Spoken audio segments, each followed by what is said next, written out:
And we're live, folks. Welcome, everybody, to Hat-Trick Sports Talk, live from our U-Wave Radio studios on the beautiful campus of University of Washington, Bothell. As I said before, this is Hat-Trick Sports Talk, live on U-Wave Radio, your voice, your vibe. For the next hour, we'll be here talking and debating about all things sports. If that's your thing, you're right here in the right place. I'm your host, Robert Szolosi. Along with me, as always, is my co-host, Shane Hansen. Hello, everybody. Shane, how are you doing today, bud? I am doing great. Right? I have been anticipating this day for the past 3 weeks, and so now that it's actually here, I'm stoked. This is crazy. Last few weeks in sports, I've been raring to get on the show. People are always saying, like, when you announce your show that week, that 2-3 week period is, like, the most, like, exciting part because you don't have to do anything. Yeah. It's the most exhausting part. Yeah. Because we have so much news to get to. I'm like, I am about to go crazy. I need to talk some sports. The last few weeks, I've just been like, somebody give me a mic, please. I need to talk about this stuff. Pull your mic a little bit closer to you, for by the way, really quickly. All right, here we go. Let's get started then. NBA Finals Game 1. Yeah, the Golden 800-pound State gorilla wins. in the room. What? The 800-pound gorilla in the room. Toronto wins 118-109. Pascal Siakam with the best game since his right calf contusion during Game 3 of the Eastern Conference Finals against the Philadelphia 76ers. 32 points, 14 of 17 in field goals. Shane, what is your reaction to a very interesting and exciting Game 1? You know, these are some strange NBA Finals for me because going into it, I was thinking Warriors in 6, okay? Warriors in 6, I had Warriors in 5. Yeah, maybe. But after last night and the way that they played like that, I don't know, dude. Do they really need Kevin Durant? Do they really need Kevin Durant? Because we said all playoffs they don't really need him that much. Do they really need him now? I don't. Before last night, I didn't think so. Because here's the thing: ever since they lost Kevin Durant, they've gone 5-0. Yeah, they've been dominant against Houston, really good team, and Portland. And Portland, yeah. Portland for 3 quarters they were good, and then but what's amazing is the Warriors just kept kind of staying close. Yeah, and that's what I thought for Game 1. As I was watching, I was like, okay, they are staying close. Yeah, they're staying right there, but they can't turn on that switch. Yeah, why is that switch not being turned on? It was pretty close most of the night. And then, in the third quarter, they started to pick up a little steam, and I thought, okay, maybe this is the turning point, but no. Where's that click? Yeah. And I Pascal Siakam, though, that's how he plays, though. That if he plays that way the whole series, Toronto could win. The whole thing for me, though, is how he has to contribute. Because big reason why they struggled was because he just couldn't shoot threes. He couldn't do anything after his injury for 2 rounds. Yeah. He was excellent round 1 and round 2. He couldn't do anything after the injury, and now he finally has a breakout game. And did you notice this in the first quarter? And I'll have you comment on this. In the first quarter, they didn't rotate at all. Did you think it was a tactical thing? Like, what was it? They couldn't rotate on defense, the Warriors, at all. Well, it was weird, too, because especially in the first quarter, the game was just flying at 1,000,000 miles an hour. It was crazy, back and forth. Because I was watching with my dad, and he was saying, like, okay, chill out, everybody. So, someone's going to get hurt or something. And I'm surprised, honestly, that they didn't overexhaust themselves. You know what I'm saying? And but aren't the Warriors, sorry for interrupting, but aren't the Warriors always fast-paced like that? It feels like college basketball. Yeah, for sure. I mean, you have to wonder, too, like, how much the home field advantage played into the Toronto Raptors' victory, right? Because, the crowd was really into it as well. And that was... This is, like, the most ruckus crowd in the entire playoffs. Yeah. It was insane. Even outside in Jurassic Park, they had, like, 6 of them all throughout Ontario. Yeah. But, I think it makes an impact in this game. Does it make an impact on Sunday in Game 2, though? Not as much. I don't think so. I don't think it's going to have that much of an impact. Drake's antics might have an impact, but mine is that. Or unless they're hyped up from winning Game 1, the crowd's just they're all into it, so they're like, oh yeah, you know what I'm saying? Yeah. But yeah, I don't know. It's going to be an interesting series. I think it'll definitely end in 6 or 7 games. Yeah, I'm starting to feel that now too. I said Warriors in 5, but I'm thinking about that. I don't know, man. I could see it going either way at this point. It's all about Kevin Durant for me. It really is. Do you think he's that big of a factor, though? In this series, I think he is. Yeah. I think they need him. I know people are saying, okay, he does a lot of isolation ball. I get that, but I mean, he's arguably the best player in the league, you know? I would say so, yeah, I would say so. But I just feel that way. I think they need him in this series. Did they need him before? No. But in this series, they need him. Toronto's defense is the best in the league. Oh, yeah. If you didn't think that, watching that last night, you thought, oh, Toronto's defense wasn't that good. That defense was insane. It was crazy. Yeah. The only thing that the Warriors had offensively was transition offense. You know, and even that was short spurts. Yeah. I mean, the thing to consider too is that, you know, I've heard a lot of people saying, "Oh, well, the Warriors scored 109 points. Oh, you know, who cares about the score? Yeah, I don't care. They score 100 every week. Yeah, they score 100 every game. They have Steph Curry, Klay Thompson, Draymond Green, and KD. Without KD too. Okay. Yeah. Yeah, they're gonna score 100 points. I don't care what the score is. We're just talking about what's actually happening in the game. Here's the thing: Curry too. He had a very good night. He had 34 points. Very quietly had 34. Yeah. But there wasn't much else. Klay scored 21, and that was kind of it. Yeah. Like he played a good game too. Klay did. Yeah. At least at first. Yeah. Kawhi too was very unsung. 23 points. He was sort of second fiddle to Pascal Siakam in that game. Pascal was really setting the tone for them. And one of the things with how they sort of left people open, I thought it was a tactical thing. Yeah. Because I said, okay, Pascal can't really shoot threes. Marc Gasol can from the top of the key. That's why I was so surprised. The top of the key, he hit a bunch because he was wide open. Yeah, that was crazy. And every time that happens, he scores. So I was going crazy for that. But what Steve Kerr said after the first quarter to Doris Burke, I believe it was after the first quarter, was surprising. He's like, we're just not rotating enough. And I was like, wait, this is not a strategy thing. I thought it was originally because I was like, yeah. Okay, they have a bunch of guys that can't shoot. They just play hot potato, give it to Kawhi. That wasn't the case. No. It was just insane. I don't know. It's going to be an interesting series, to say the least. Does Siakam have a big impact in this series going forward?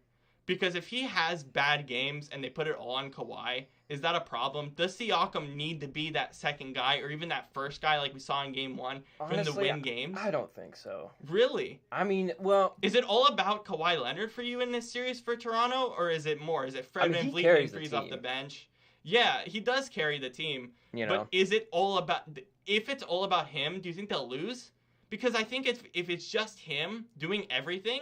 Yeah, because he's not going to win. He's trying to put the whole team on his back, and that's, I mean, it doesn't work. No. And we even saw. Let's go back to LeBron in his first series against Golden State when it was just LeBron. Yeah. There wasn't much. It was Matthew Dellavedova, and they still couldn't beat him. That's my whole thing. They need other guys to step up, like Siakam did last night, for him to win. And Leonard didn't have a great night, but at the same time, like. He needs pieces like Siakam, like a Kyle Lowry. Kyle Lowry, stop shooting threes. Yeah, really. God, stop shooting threes. What is that? Can you say anything about that? Why is he shooting so many threes? I mean, I think it's like, you know, when you think about, you know, when you're sitting on the couch watching the game, you're like, oh, stop doing this, that, whatever. But when you're in the game, when you have that adrenaline, it's the NBA Finals. This is every basketball player's dream. You get in there, you're on the 3-point line. Yeah. And you know, you just want to score points. You know, I don't think you really think about, you know, what you're doing in the middle of the game, what you're actually shooting. Yeah, you're just like, I'm open. Swish it up. The fact that you only have like a 4 and 10% chance of actually sinking it, you know what I mean? Yeah. I was like, just stop shooting them. There's no reason. Now again, it adds to that sort of hot potato element that we didn't really see in Game 1, but we might see throughout the series. It's just so, I'm like, just stop it. Stop it. And I mean, you saw it a little bit with Golden State, but part of that is just because as a team, they're so connected. But to your point, they were so fast, and at times too fast. When you watch the Warriors, every game they have 7+ turnovers. Why? Oh, yeah. They go so fast. Yeah. It's just insane. I mean, like, if you just watch Curry dribbling the ball, you know, it's like, I mean, it sounds stupid, but if you watch like every little thing he does, you know, he'll be going one way, defender will come up, and then he just stops right in his tracks, dribbles the ball like behind him or some crap, and then Yeah. you know what I mean. Did you see his movement? And then shoots a 3. Did you see his movement? He had 1-3 where he was literally running the entire court over and over and over, and then Clay gives him a screen, swishes a 3-pointer with literally no room. Like, Clay's in front of him, his defender's in front of him, there's no room, and he just knocks it down. He just runs all over the field like a soccer player. It's amazing. Or all over the court. It's crazy. I know. What do you think is going to happen in Game 2? Game 2, I don't think it'll be quite as high energy and slow the pace a little bit. Yeah, I think the pace will definitely, take a hit. But they're still in Detroit. They're coming off the win, or not Detroit. Toronto. There we go. Detroit's the Toronto of the United States. Not really, but no. No, they're still in Toronto, and that crowd was into it. You know what I'm saying? Insane. So they still got them with it, and home court advantage is always a good thing. Yeah. I think it's gonna be close again. Yeah, for sure. For sure. The Warriors got to have a good fourth quarter, though, don't you think? Yeah, and I think they have to maintain a little bit better, kind of like in the middle of the second quarter too. You know what I'm saying? Yeah. Because that's one of the more vulnerable places in any game. Yeah. It's right, almost smack dab in the middle. Yeah. You gotta just It's just before halftime. Everyone's tired. Mm-hmm. So, who do you think will win Game 2? Oh man, I don't. I think the Warriors win by 2. I had it Game 1 Warriors win by 20 because I was like, I'm not even joking. I thought I thought for sure there was no. Now I get Toronto's defense. They proved it in Game 1. I didn't think Siakam would have a great game. He was really almost fourth or fifth fiddle the entire playoffs almost, or the second half before he got injured. I was like, but Golden State's offense, man, God, they're good. But okay. So here's the big thing with the Warriors' offense too. It's not just the 3-pointers for them; it's their mid-range shots. Yeah. Everyone in analytics are like, just take threes, go in the paint. There were games against Portland where all their shots, there was one game in particular, I forgot which one, where all their shots to come back were in the mid-range zone. Yeah. It matters to them, right? Oh, yeah. I mean, it matters to any team. You're going to have a lot more success. Does it matter to the Houston Rockets? Analytics. Well, the thing is, statistically speaking, you're going to have more success if you go mid-range as opposed to shooting threes all the time. Because you're way more likely to sink it. Yeah, for sure. You'll have a lot more room, too. Yeah. The defender will give you a certain amount of room. Yeah. Fred VanVleet, too, is going to be kind of interesting because he's got to hit some more threes. This guy's like Steph Curry, the way he shoots threes, too. It's insane. Yeah. So, let's move on. To the Lakers. Quite a situation going on. What was that there. article early in the week? I sent you a text and said, read this for the show. What was your reaction to that article, Lakers 2.0, the failed reboot of the NBA's crown jewel by Baxter Holmes of ESPN? By the way, credit Baxter Holmes on ESPN. This is pure investigative journalism here. What was your original thoughts on the article? Is this the one about Magic Johnson? It's Magic, it's Pelinka, it's basically the whole organization. It's pretty hard hitting. Sorry, but it's pretty hard hitting. It's crazy. There's definitely strange stuff going on down there in management, Mm-hmm. When we talked originally, when we did our pre-show prep here, what was your thought on LeBron James when he came here? Can you just reverberate to our audience about that? Oh, you mean when he came to LA? When he came to LA, you said you were in LA for that. What was your reaction? In LA. I was in Whole Foods. Well, I don't know why I was in Whole Foods, but I was in Whole Foods. Whole Foods shout out. When I was in Whole Foods, and then it's everyone's phones went off. It was a Twitter notification. Everyone's just, oh, we got LeBron. Everyone was just freaking out. I was like, what the hell is going on? LA Braun. I texted you LA Braun. I was like, LA Braun, baby. And so then I'm let's see, I'm in the checkout line, and the You're guy in the checkout line. That's very specific. The guy ringing us up, he's like, oh, we got LeBron. We're going to the finals, and all the this. Finals. That's what he said. With Golden State. He said we're going to the finals. Conference finals at best is what I had. And he said, and I was like, okay, keep dreaming, pal.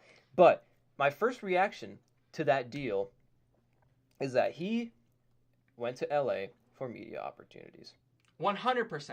The shop on HBO, I think it's $1 Million Mile on CBS, a bunch of stuff. I mean, he has hundreds of millions of dollars in shoe contracts. He has a $1 billion lifetime deal with Nike. Billion? Oh yeah, $1 billion in yeah. Lifetime deal with Nike. Yeah. Lifetime deal. Because I mean, here's the thing about LeBron. Okay, at this point, he is his own brand. 100%. You know, so wherever he goes, whatever team he goes to, he's just going to be a byproduct of that brand. Yeah. The Lakers last few years have not been good, obviously. Terrible. So then, you know, he's going to go there because it's the Lakers. Everyone still loves them. The Lakers adds to his brand. Not the Clippers. I wish he went to the Clippers, but the Clippers don't add to his brand. The Lakers do. Nobody cares about the Clippers. They might get Kawhi, but still. Well, yeah, that's true. Yeah, because, I mean, the Lakers. You know, the Lakers are Hollywood. Yeah.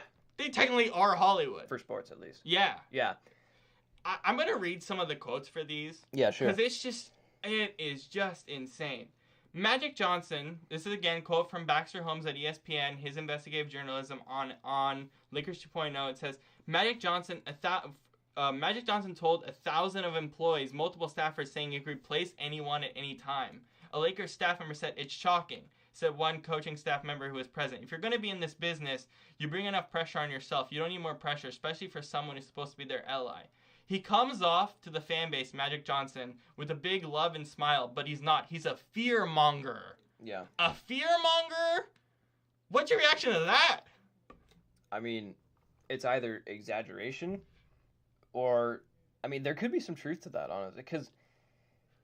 Does Magic even fit in that role? Why did he even get hired if he says, That's the thing. I'm not going to be in the office unless, like, one time every 2 weeks? Yeah. I mean, it's no secret that Magic is... Popular? Well, I mean, yes, of course, but, right. You know, he's somewhat of a shady guy in some respects.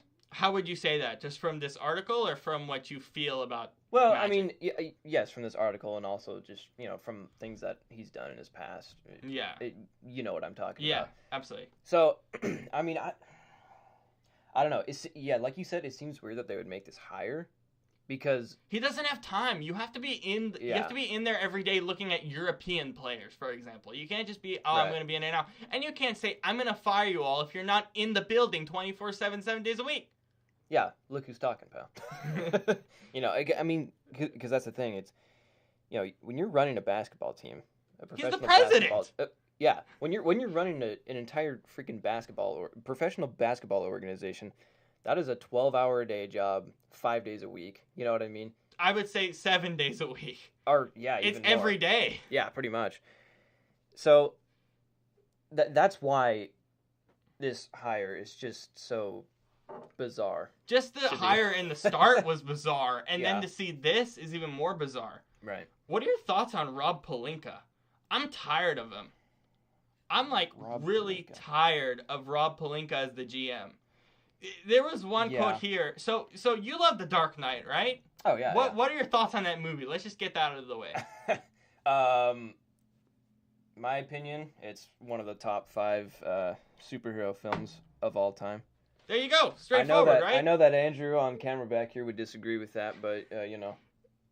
You Andrew, would you disagree with that? Just tell me. What do you think? Is it like one of the best movies ever for you? I'd say it's pretty good, yeah. The Dark Knight? All right. That's good. You told me you didn't like it. It's the voice. It's the voice of what? Voice of what? The voice of Batman. Oh, okay. Absolutely not. Fair. So with Rob Pelinka, the reason why I bring this up is who died 6 months before the movie ended? Heath Ledger. Heath Ledger died, right? Yeah. And he's the Joker, right? By the way, how was his role? It was great, right? Oh, Oscar winner. Yeah. Yeah, it was fantastic. And so he said that Rob Pelinka said, because Kobe is like Kobe's his agent, right? Or like his agent is what am I doing? Kobe Bryant, Rob Pelinka was his agent, right?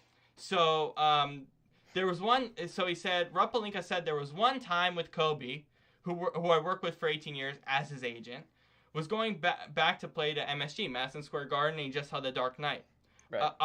And Rob Pelinka said, obviously you guys seen this movie. This was like a promotion to the team. He was like up in front of the team saying, oh, you've seen The Dark Knight, this, that, and the other. He's like, obviously you saw the movie, and he's like, and Kobe was like, "Hey, hook me up with dinner with Heath Ledger." Right. Because he's locked in that role. I want to know how you mentally went there. So we had dinner with Heath, and he talked about the role. And Kobe used some of that game against the Knicks. That's what Pelinka said. The Dark Knight, again, was released in July 2008, 6 months after Ledger died. A source with direct knowledge said no arrangement was made and no dinner ever took place. Why are you lying about that, Rob Pelinka? Yeah. What? That's just... What is that? I don't know. That's just... Like, it's so random. Yeah, You know what what is I mean? that? And most Asians say that he was a liar anyway. Yeah. I'm tired of him. Like, what good is that going to do you? Yeah, it doesn't do anything. To talk about something like that, you know what I'm saying? I want to call for his job on the show. I'm so done with Rob Pelinka. Yeah. I can't handle him. He can't handle dealing with Magic. But who's most to blame for this in your mind? Who's most to blame for this entire mess? Who is it? The really? Lakers mess? Yeah, who is it? If you were to pick one person, is it Jeannie Buss? Is it Pelinka? Is it Kobe? Is it Magic? Is it LeBron? Is it LeBron's team, Clutch Sports? What is it for you? I think, well, okay. The issue was there long before LeBron was around. Yeah. But I think now with LeBron, it's just like... Magnified? Well, not well, yes. But more than magnified, I think it's just like... It's just... not permanent, but it's more at a place now where it's like going to be hard to get out of. You know what I mean? Absolutely. And I mean, I don't know. I think it's the management of the team. Too. So is it the owner Jeannie Buss, or is it like who's the guy who has like his whole family involved in the team? Oh, it's Kurt Rambis. Oh Kurt, my yeah. God. Kurt and Linda Rambis. Yeah. Stop listening to them, Jeannie. That's Oh my God. Yeah. He's loyal. Jeannie is loyal to everybody on the team. It's such a mom and pop shop. It makes me so mad. Yeah, because that's the thing. It's like, you know, he's trying to keep the Lakers as like some family business. Yeah, Jeannie is. Yeah, And- she is for sure. But you know, that's not that. You can't run a basketball team like that again. Not anymore. Yeah. It used to be when Jerry was there. When Jerry Buss was there, bless his heart, one of the best owners in the game. Yeah. He ran it like a mom and pop shop, and it worked because he knew basketball in and out. Jeannie doesn't. Right. She just doesn't. She's just listening to too many voices. She even is listening to Phil Jackson. What? Come on. Do you think they need to have one central voice in the room? And who should that be? Should that be LeBron and his team? What should it be? No, not LeBron. Not LeBron, really? Why? Well, because the branding thing. I don't think that my thing with LeBron. I think he cares more about, you know, his shoe contracts and whatever else more than the basketball team itself. At this point in his career? At this point, I would say so. He's got a few titles. You know, he went back to Cleveland, won there. He totally took over Miami for the few years he was there. You know, I mean, I think he's how old is he now? I don't. He is, I think, 30. What is it? 30. I'm gonna look it up. But Right now. he's 13 years into his career. Let's put it that way. Yeah. So I think he's 34. 34. 34. Yeah, he's definitely past his prime. I would say. Yeah. So I think right when he went to the Lakers, he kind of got past his prime, especially with that injury on Christmas Day. Yeah, I think his true prime was like his first 2 years in Cleveland. In Cleveland, what about Miami? Wouldn't you call Well, Miami his true prime? Because that's when he really became the best player in the world. Yeah, but you know, if you look at his numbers from those 2 years and how he just continued to dominate like that, you know, or that wasn't necessarily his prime. That was his peak, I would say. Okay, yeah. Okay, I can kind of see that. Yeah. I honestly, my opinion with the Lakers right now is that LeBron and Clutch Sports need to run the team. Really? Yeah. Why's that? Cause Gigi doesn't know what she's doing. She has too many voices. She's got to listen to one voice, and it should be LeBron. So here's the thing. Every place he's gone to, Miami doesn't count because Miami, Pat Riley kind of just said, hey, let me do my thing and it will work, right? Right. Okay? When he went to Cleveland and he won a title, guess who ran that team? LeBron, right? LeBron ran that whole team and they won a title. Yeah. And look, next year the Warriors are probably going to split up. KD's going to leave. They have a shot next year if they can get some talent there. I'm not sure who they would get. I think they have to trade. And if for they can get someone. management under control. Yeah, but I think the management probably should just be solely focused on who LeBron wants. I mean, they didn't sign any shooters in the offseason last year. Yeah. Who do you, should they look still for free agents, or do you think they should trade for someone, and if so, who? Oh, jeez. I mean, honestly, I would say both at this point. Who would they trade for? Who do you think AD is like? I mean, I think we'll kind of transition, of course, to the Pelicans round, but I guess this sort of adds on to it. Do you feel that it's AD, or is it someone else like a Bradley Beal that they need because of his shooting? Do you think there's like another piece that they really do need for LeBron James? I think a guy like Anthony Davis would be good. Mm-hmm. Does he work well with bigs though, in your mind? That's tough. Right. I think AD's a little different because of the Clutch Sports relationship. Though. Yeah. That's the thing though. Like, you can say, oh, will they work well with the greats or whatever? But I mean, it's LeBron. Like, anybody is gonna be privileged and honored to start on a team with him. You know what I'm saying? Even if his priority at the moment isn't basketball, or maybe it is, I don't know. But he needs to win one title to at least get even closer to the stratosphere of Jordan. Do you feel that way? I mean, I think he's better than Jordan. Yeah, overall. I have him as the GOAT right now. But most people would not agree with that. So yeah, I would. Yeah. So does the one title with the Lakers add to his legacy, potentially making him the greatest of all time? Because I feel that way. I'd say no. Still, you say no. You say people just are because still just... just because Michael, has so many more titles, and he's just so much more iconic. Because it's like, I mean, everybody knows Michael Jordan. Yeah, everybody knows LeBron. So everyone knows LeBron too. But I'm saying what you're saying is that Magic has, what am I saying? I'm mixing the two. That Michael Jordan has that extra lore to him, right? Yeah, because people, you can look at the numbers all day long, but people care about titles. That's what championship titles. That's what people want, as far as who's their best players or whatever. Right. That's why Kawhi had load management all season. Yeah. Oh, and that's why Tom Brady's considered the GOAT. Yeah, 100%. Yeah. So, because he's got 6 Super Bowls. Yep. Jeez. Anyway. It's crazy. It is crazy. All right. So it is now 2:00. I'm Shane Hansen, along with my co-host Robert Szolosi. If you're just now tuning in with us, this is Hat Trick Sports Talk on U-Wave Radio, your voice, your vibe. And be sure to catch North by Northwest, which is a mixture of all music from the Pacific Northwest, including artists like Pearl Jam, Nirvana, Macklemore, The Head and the Heart, and more, hosted by our own DJ Chuck. Right after our show at 4:30 Pacific, right here on U-Wave Radio. So, just to sort of give you guys a little overview of sort of our process here. We're in a little studio here on my campus here at University of Washington, Bothell. We came here, what was it, first week of May. First week of May, did sort of a run through, and you kept calling our guy, Chuck, Frank, for 3 times. Oh, yeah, so 3 times, and you just kept calling him Frank. So Chuck, let's see. Chuck is, what is he? Is he like the studio manager? Yeah, he's I believe so. But he's kind of like our boss in this case. Yeah, pretty much. Kind of. Except we're not getting paid. We're not getting paid. But either way.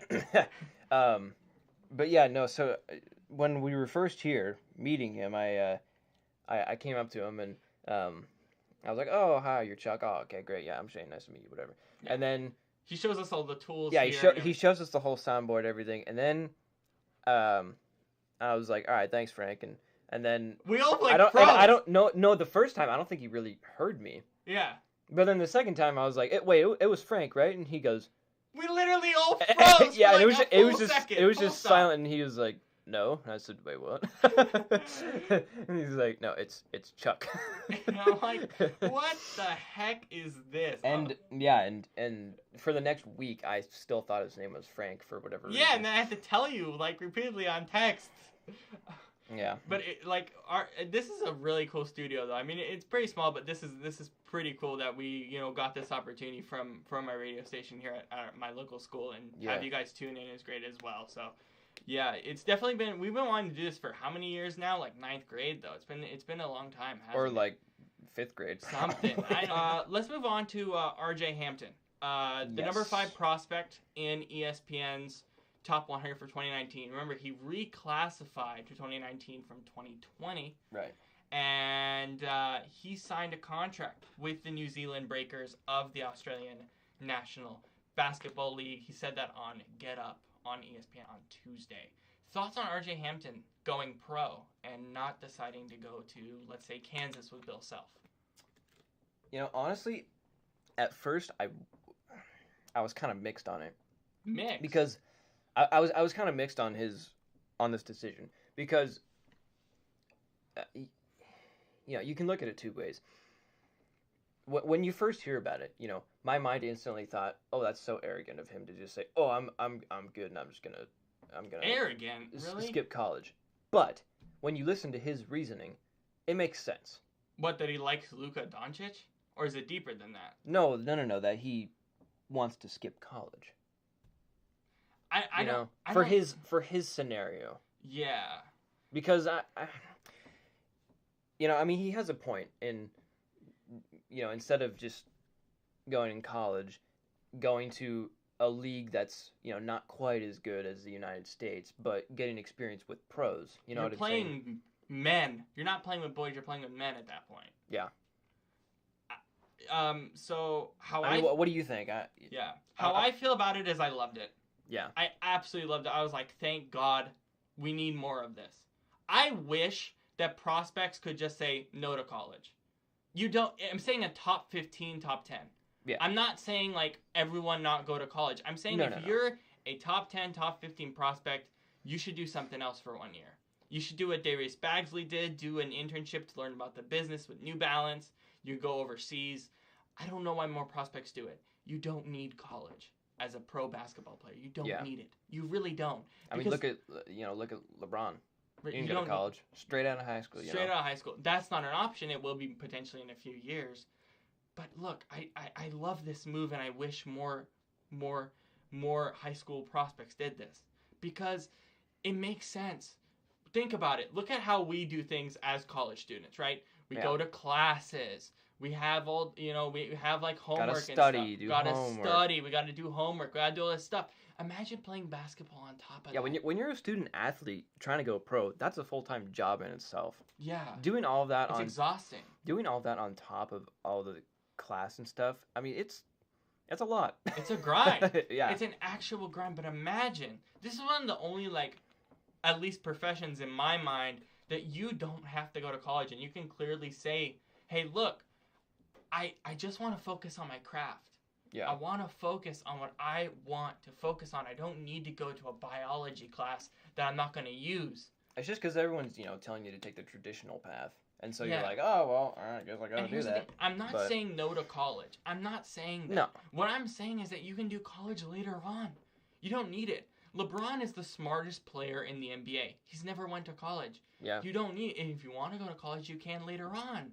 Why do you need to do it now? If I was a top 15 prospect, I would say I wouldn't even table college offers. I would say I'm going to Europe. Unless you want to or whatever, then I wouldn't table it. I wouldn't table it at all. I mean, I'm not in your case. I'm just saying in general. In general, yeah. But I'm saying in the G League's an option even. Right. Right. So you can stay in the States. It's not a bad option. And I get it. You're not playing under Coach K. You're not playing under Bill Self. But imagine you're just focusing on playing basketball for a year and you're making money. You don't have to worry about your likenesses or any of that. You don't have to. It's perfect. Why don't more high school athletes do this? Why in your mind is it so focused on the traditional route? I mean, I think it's just the fear of breaking that pattern. You know what I mean? Because when you look at a college, at most professional basketball players, right? Yeah. You look at it, it's like, okay, they went to college, they played on some great team. Duke, Kansas, North Carolina. Right. The Blue Bloods. Yeah. And so then, when you have that that system that so many people follow, I think it's scary to say, you know what? I'm not gonna do that. I'm gonna Go to Europe. Do what only a few have done, and just Yeah. go straight to the pros. You know, in Yeah. Europe or New Zealand, in G League. Hampton's case, yeah. Yeah. So I love the move. I think it's good. Do I think it's going to happen to every athlete? No. I don't think it will change much, but I love the move. I thought it was well executed. Yeah. And I'm just like, this is good. And he's just going to focus on basketball. And by the way, who cares about your draft stock? I don't care. As long as, like, Luka was a 5th pick. Who cares? He's going to win Rookie of the Year probably. You don't need to be the number 1 overall pick. Who cares about your rookie contract money? Obviously, you might not get the best shoe deal, but as long as you ball out, you're going to make a ton of money. Right. Even if you're average, you'll get $60 million Yeah. and mess up a team's cap room. Luol Deng. You know what I'm saying? Like, you mess up a team's cap room. Like, it doesn't matter. You know? I just felt like it was just well executed. I felt like it was just smart. Yeah, it'll be interesting to, see where he goes. It'd be fun to watch him happens. play, too, in Australia. I think that's going to be fun. Yeah. To see what he's going to do. Absolutely. So what do you think about Zion in New Orleans and what Anthony Davis is going through right now? Honestly, I don't know, man. I mean, It feels like a mess. Oh, yeah. It just feels like an absolute mess. I mean, there's definitely a train wreck happening there. And I said, like, can the NBA please just fix one lottery for me? And it'd be this one. Like, Zion is going to play on a team where their mascot is a huge baby. Okay? Do you recognize that? I mean, obviously it doesn't really matter, but come on. The Pelicans are a rebuilding organization, and Anthony Davis is going to leave. Why? Yeah. It doesn't make sense. New York would have been a better fit for him. LA would have been a better fit, even though that would have been crazy. It's just insane. I know Zion is a great player. I love his game. Probably best game I've seen coming out since LeBron. I think we can both agree on that. Yeah. And I don't know. Like, are you like where are they going? Where are the Pelicans going? Yeah, right it really now? makes no sense to me at all. It's just, I know it's a lottery system and stuff, but come on. Yeah. It's just insane. And Anthony Davis met with the GM, David Griffin, who's now their new GM, in LA, and they said, and Adrian Wojnarowski said they're expected to continue dialogue moving forward. Griffin is making his case to stay with AD, or for AD to stay with the Pelicans. Yeah. And they went out for breakfast. They got pancakes. And you're telling me they got pancakes, and you're telling me you can't just say, look, having Zion doesn't do anything for me. You guys are still rebuilding. Yeah. What, if I'm Anthony Davis, like, what are you doing? I know. What are you doing? What are your thoughts on this whole thing, though?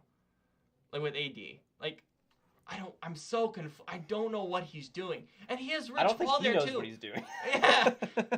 Rich Paul was there with him. Yeah. Clutch Sports, LeBron's guys who preach moving. Literally, they preach it. Yeah. It's crazy. But do you try to, if you're the Knicks, trade the 3rd pick and get AD, and then you have RJ Barrett and Zion? The Lakers? If I'm the Knicks. I mean, I would say so. Yeah. Yeah. But the Knicks also want to move back. I heard a couple days ago they want to move back to the 8th and the 10th pick and trade with the Hawks, which doesn't make any sense to me at all. Yeah, that is weird. I was so confused by that one. I don't know. Like, I'm just, like, upset that Zion's even there. I can't deal with it anymore. It's like, why? Yeah. But, like, I don't know. It's just crazy. Do I think LA would be a better fit for Davis? I'm not even sure. It doesn't. I don't think so, honestly. Because of the dysfunction? Or is it more than just, like... I think the dysfunction and also just... I mean, I don't know. Part of me thinks that he would want to not get in the way of LeBron, but try to come in and like take over as the dominating player. Even though we've made it very clear that that's kind of he's trying to make it his own brand almost. You know what I mean? How many players, like, when you look at LeBron, too, like, now everyone's like, oh, LeBron moves, I can move, too, and I don't have to play with LeBron. I can move wherever I want and have like my own sort of brand. And that hurts LeBron in some way, right, for LA. Yeah. But even like if you're Anthony Davis, is it more about building your brand or is it more about trying to get championships to you?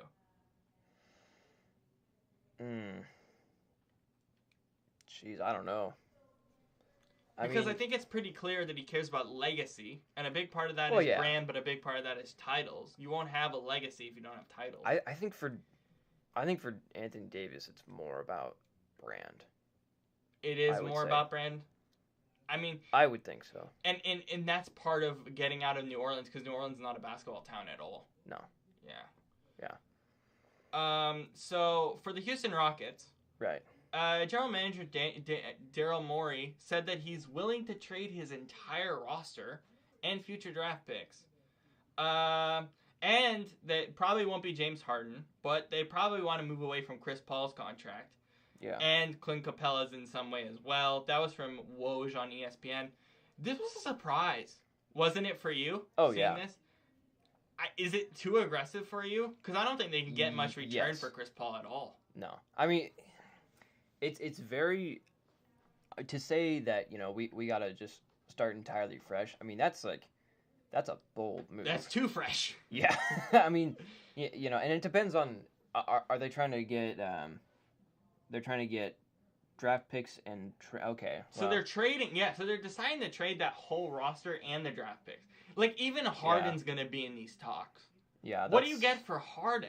That's First strange. of all, you're all doing analytics, I mean, right? Like your analytics were like, we against the Warriors, you're like, we just get to the free throw line. They're not going to let you do that. The playoffs are not about analytics as much, right? No. It's just... Well, that's the thing, too. I mean, James Harden is the Houston Rockets. Yeah. They're especially this year. Chris Paul is not the same player he once was, and he's getting paid $106 million after 4 years. No, I mean, he's arguably the MVP. Yeah. Him and Giannis. James Harden. Him and Giannis, yeah. Yeah. And what do you think about that, by the way? MVP, who do you think will win? Real quick. Well, we'll get to it obviously more in a few weeks, but I think it'll be honest. I think pretty clearly, to be honest, he has such a his steps too. Like how he gets to the paint with 3 steps is insane. Yeah. He's such a physical specimen. He's such a freak. Harden has he has better individual numbers. Yeah. Than because of Giannis. the system. Because of the system. Yeah, but Giannis is such an asset to that team. Yeah. You know what I mean? Even losing in that conference finals, he is their team, because Chris Middleton probably is gonna leave. Because the Bucks went from a joke to a joke for years, since the 70s. Decades. 70s, man. Yeah. To now, I mean, they're... Real deal. Yeah. It's crazy. They're really good. I mean, the team will obviously change. They have a lot of 1-year deals. Oh, absolutely. They have a lot. Chris Middleton might leave. I don't know. Here's the thing, too. They're a hot spot for free agency. Yeah. Even though, probably no one wants to live in Milwaukee. By the way, no one wants to live in Toronto if you want to live in Milwaukee.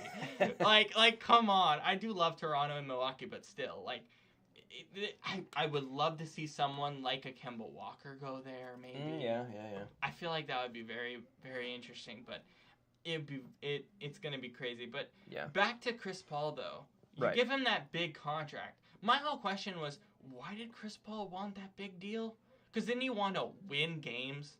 When you sign a huge contract that takes up a huge chunk of your cap space, you're not saying you want to win as much as you're saying I want to get paid before I start decreasing or regressing, which he has this year. And now you want to trade him? Why did you even pay him that contract in the first place? Right. I mean, that's the thing, too. You see that a lot in football, especially. Yeah. Right? Guys get overpaid. Yeah, like the Seahawks, for example. We'll talk local. Yeah. Russell Wilson? Yeah. $35 million a year. That scares me. I'm gonna pull up. I'll be honest. I'm gonna pull up his contract. I'm gonna pull up Russell Wilson's contract too. It's $150 for 4 years. Is that what something like that? But there's a lot of incentives. Yeah, plus a crazy signing bonus. Yeah, it was like $70 million. It's something insane. It's just like, but again, you sign that contract for Houston. You sign that contract, and then you're like, now we want to trade him? Yeah. Like, I get why you want to trade him, but you're not going to get anything in return. Like, they need a return on investment. That's what they're looking for. Because if you want to change the entire scope of the team, you need a return on investment. The only return on investment you have, minus James Harden, is Clint Capella. He's one of the best centers in the league, but still. That's your only return on investment on that entire team. Yeah. What value can you get? And D'Antoni might leave after this year, too, because he wants that contract extension. Right. It's great. All this news is just crazy this week. I know. The last few weeks. Basketball free agency too just seems crazier than any other sports. Yeah, now the free agency. Am I alone on that? Oh yeah, but that's the other thing too. The NFL runs pretty much everything, and until the summer when they have NBA free agency. And we'll get to that, of course, as we get closer to July. But the NFL feels very much like a structured business to me. It's called the Shield. Well, yeah. It's not the players, it's the Shield. Yeah. NBA's players, Shield is the NFL. Because that's one reason I like college so much, is because... College football? Yeah. They're playing to get to the pros. Yeah. They're fast-paced, high energy. It's awesome. Mm-hmm. NFL, it feels a bit more, I don't want to say labored, but more like they just don't... I would call it labor, not labored, but labor, because it's sort of like, it feels... as like a business in terms of sort of like labor unions. It feels like they don't care as much. Yeah, you know what I mean. It's a little slower. It's not about the league. It's about the players. It's about the money. It's about the money. It's not about the players. It's about the money and the league and what's going to happen there. Yeah. Or what happens there.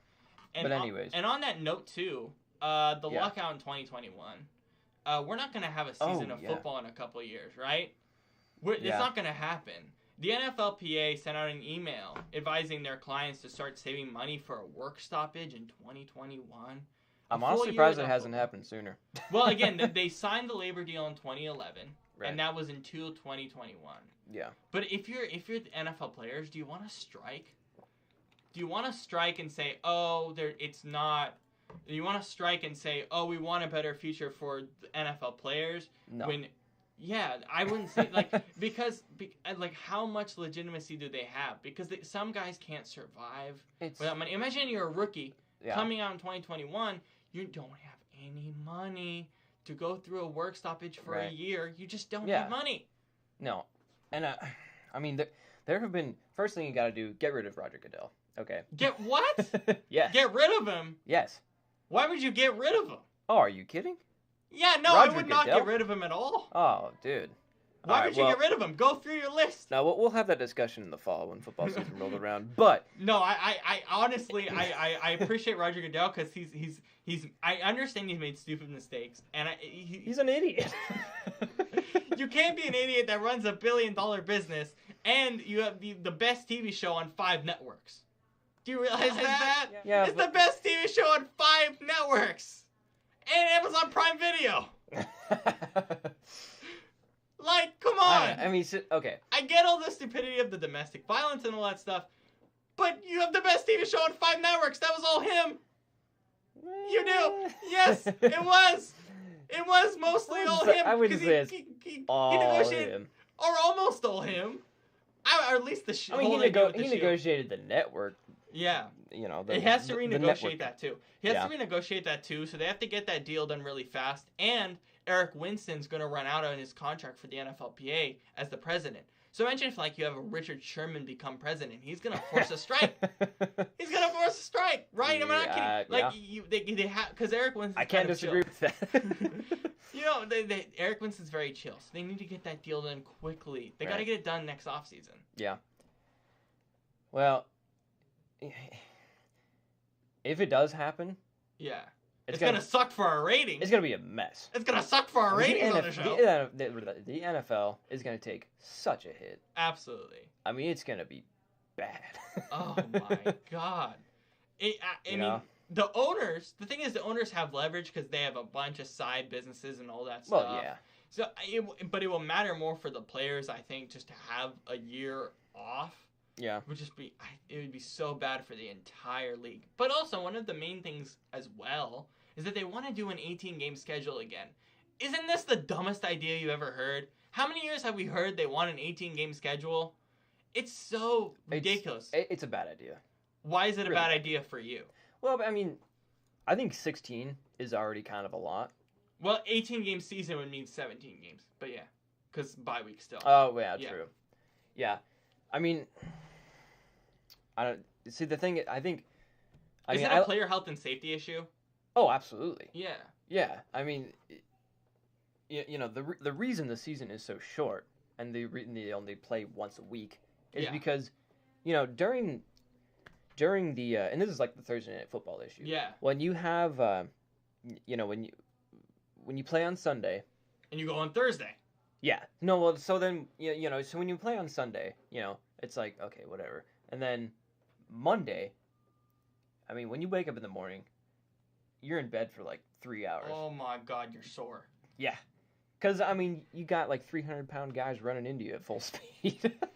I mean, anybody, no, I don't care how strong you are, you're not going to come out of that, Yeah. just, oh, yeah, I'm fine, Yeah. right? Do you remember what Chris Carter said on Fox Sports like last year? I believe it was Chris Carter. He said no. he said the NFL on Sundays Yeah. is here's how please don't do this at home. I don't condone this at all. But what it is take a hard hat.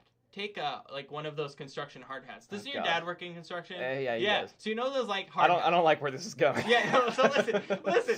So it's you take a hard hat. This is what Chris Carter said, I believe. Okay. You take a hard hat, and every Sunday for the NFL how it is you go into your garage and you run full speed in the garage door with your head out and hit the garage door 100 times. That's what the NFL is like every Sunday for a player. I mean, That's what it is. Yeah. That's insane. That is crazy. And that just shows that if you had an extra game, that's an extra 100 headbutts that you're dealing with in your garage door. Yeah. When, like what I was saying earlier, if you look at a week with an NFL player, I was reading something, Russell Wilson did an interview. He was talking about just what his week looks like on average. Monday, he's beat. He just does nothing. Yeah. He's just like... I'm done. I'm out. And then Tuesday, he swims in the morning. Then he's still like beat throughout the day. Yeah. Wednesday, he'll get back to the gym. Or practice, back whatever to practice, it may be. yeah. And Weight it's room. just like half speed. Okay. Thursday, you're still kind of recovering. Mm-hmm. And then Imagine you have a game on Thursday and you're still recovering. Exactly. That's why so many injuries happen on Thursday. Yeah, on TNF. You know. Anyways, but so if you go through that process, I mean, 16 times to do that in 1 year is Plus already playoffs. That's If you true. get there. That's true. I mean, that's already a lot. Yeah. So it's add another insane. week onto that. I mean, that's just It's unbelievably ridiculous. yeah. It's just I mean, I love the NFL, but I watch games constantly every week. You and me like both. I am booked. I am booked for 23 weeks out of the year watching football. I am booked. Having another week like that will even make me even more exhausted. Yeah. What? I mean, I love football, but come on, man. Yeah. Speaking of that, we were talking in the car on the ride over here really fast before you get to our last topic. Right. Matt LaFleur got hurt today. Yeah. The Packers. Packers' first injury is their head coach. He tore his Achilles during the offseason in program. training camp. It's not even in training camp. We're in Oh OTAs. yeah, that's true. We're in OTAs, and Yeah. he's their first injury. He will have surgery on Sunday. So you start your first regime as a head coach with a surgery. Welcome to the NFL. Get a surgery. Yeah. It's crazy. Like he was playing basketball. He was playing quarterback and stuff. Oh my God, I can't believe. Like imagine like having your head coach get injured before the season starts and it being really bad. It's a torn Achilles tendon. Mm-hmm. It's bad. Wow. Yeah. What was your original reaction when I told you that in the car? I mean, this is horrible, but I laughed out loud. Yeah, me too. Like we're Because laughing right now. Because I mean, here's the thing. It's like, as a coach, you want your players to respect you, to look up to you. You know. So and you're you the can be active and throw the ball around and have fun. Yeah. But like, So you're the first guy who gets injured doing some drill. or now you're- showing off how to do a drill. Right. Now you're just the laughing stock of the team. You know what I He mean? tore his tendon. Yeah. Oh my, it's bad. I wish him a good recovery, but Oh, come absolutely, on, yeah. man. Jesus. That's the come on man on Sports That Center. is come on, man, on Monday Night Football pregame. Da-da-da-da-da-da. ESPN don't copyright the show. Yeah, thank you. We're just having fun out here. We're just broke college kids. Don't come after us. Oh my god, terrible laugh, but still. All right. So I want to get to this really quickly before we end. Sure. I want to get to your Endgame review. I want to grill you on this. Breaking away from sports for the last 5 we minutes. will. And by the way, Andrew, if you want to come and say your piece on this, come around. Yeah, hop on the mic, man. Or come on this mic when if you have a comment, just go on the mic. Andrew, who's running our camera over here. I've got his mic right Are you here. on mic? How's it going? Yeah. So you we're can gonna pull it have down we're gonna close have to him you. into this discussion. I'm gonna pull up your Facebook post. Why is this an academic essay? Firstly, it's a full page. Here's the thing. Most people disagree with my opinion. Yes. So I gotta make it Make it clear. professional. Make it clear. Go for it. Make it clear. All right. I'll be honest, everybody. I'm a huge fan of the Marvel Cinematic Universe. I love the Avengers. I barely ever watched the movie, so this is Yeah, I not. know. This is why we brought Andrew in partially. But I go did ahead. not like Avengers Endgame. How come? Because... No spoilers. No spoilers. Oh, God, that's tough. Spoiler ban has technically been lifted, though. That's true. You could, well. All right, just go for it then. All right, Before you viewers, also go. Gotta viewers, get the spoiler tune out warning if you here. hate spoilers and you Yeah, haven't seen it. don't, yeah. But come back next week at 1:30. Thanks. All right. So, All right, go for it. Go for it. So Avengers Endgame, right? It's my big problem is that there is a huge lack of stakes and tension in the movie. Stakes and tension. Why? So it should be like the biggest crisis in the world. You know, It's the last movie of the They series. make it very clear that they only have one shot to go back in time and pull off this crazy time heist. So why does it never go off without a hitch? Other than when Loki escaped with the Tesseract. But then they're like, oh, we can just go back and get more Pym particles. No big deal. Oh, yeah, that was easy. It's like, at this point, who cares? But we're only an hour and a half into the movie. There's still an hour and a half to go. So can I comment on that really fast? Yeah, what do you got? You said your first biggest problem is the 3-hour runtime. Yeah. Do you realize you watch football? Guess how long football is? It's 3 hours. Yeah. Why do you have a problem with 3-hour runtime then? Is it just filler? What is it? I mean, I still don't like the 3 hour Yeah, I'm runtime gonna- of football. I'm gonna go ahead and agree with Shane though on that 3-hour runtime for the movie. There was so much in that movie that felt like it belonged in the deleted scenes. Yeah. I mean, because great movie, but there was no need for Professor Hulk to hand Ant-Man a taco in the final cut. That happened in this? Yes. Why is that necessary? Or to dab at kids. A dab with kids, yeah. And there was Cam no- Newton and there- sighting. And there was no reason to show Thor playing Fortnite. Yeah, Fortnite had no Wait, place in Fortnite that wasn't movie. put in this No movie? place Fortnite was that in the movie. What? Yeah. This shows you how much of a noob I am at this. Yeah. I literally thought Batman okay. was in the movie. Yeah, because I posted on Facebook, if you don't follow me, the night before... Please follow me on Facebook. Please follow both of us. The night before Endgame came out, I was like, Batman dies in Endgame, and Robert thought I was being serious. Yeah. I was And, like, you and I think your dad, too, thought you were being serious. Who thought you Yeah. were being serious? I mean, he in doesn't this? care, though, because he didn't like any of those movies. But, yeah, so that's my big thing. And then the final battle, it was cool seeing everybody there, but it was just like, it was... Andrew's post on this is like the best part of it. The Batman gif. Yeah, the Batman gif on there. facepalm. Anyways. Personally, I know you said that you didn't like the final battle as much just because, how Infinity War, everybody got their moment. In Endgame, not everybody got their moment. It was kind of like people fighting. It was just like a bunch Yeah. of people in front of a I don't know, green man. screen. I get there was a lot of people in front of the green screen. Green screen But hype. seeing all those heroes together in that shot, I mean, that was cool. it was honestly just the most. When- It was like an amazing shot just to close off the Infinity Oh, Saga. whenever everyone was appearing through those portals, yeah. and then when the music score was insane. yeah, and then It was like the amazing. Avengers theme is like it starts to kind of swell in, and then Cap catches the hammer. He's like Avengers, you know? Yeah. And then the Avengers said, "Duh," and that was epic. This is the only time I can't talk Basically, through this whole show. personally, I do agree. I do not think it is the best movie in the Marvel Cinematic Universe. Yeah. that a lot Which of people have been which saying. is the best movie for you guys? Avengers: Infinity War. Infinity War, So absolutely. the one easily. before. But personally, I do think that it was a great movie and it was a great way to wrap up the whole Infinity Saga. Yeah, I do not put it at number one though. I do. I'd agree rank with it you on like 10th of the that. time. I have too. it usually. I think 6 or 7. I think for it's me. the worst of the Avengers movies, the 4 Avengers movies. Uh-huh. But yeah, I'd put Age of Ultron last. personally. All right, that's it, everybody. For Andrew, for Shane, we will be back here next week. Kind of obviously a little bit of a turn, but I wanted to get to that. I thought I was gonna grill you more on that, but Andrew's got it. Yeah, covered. I mean, we had to cover that. We I didn't have a choice, really. Every episode, we want to get in a segment where we just talk about life to some capacity, you know. Yeah. So, yeah. Yeah. We'll be back here next week, Friday, 1:30. Join us. Ready to go. Another show coming up on Friday. NBA Finals, Game 2. Sunday, 6 o'clock, ABC, UEFA Champions League Final. Noon, Saturday, TNT, BR Live. Check out those. We'll be talking about those next week. Again, tune in next week. We'll see you for another edition of Hat Trick Sports Talk. Right.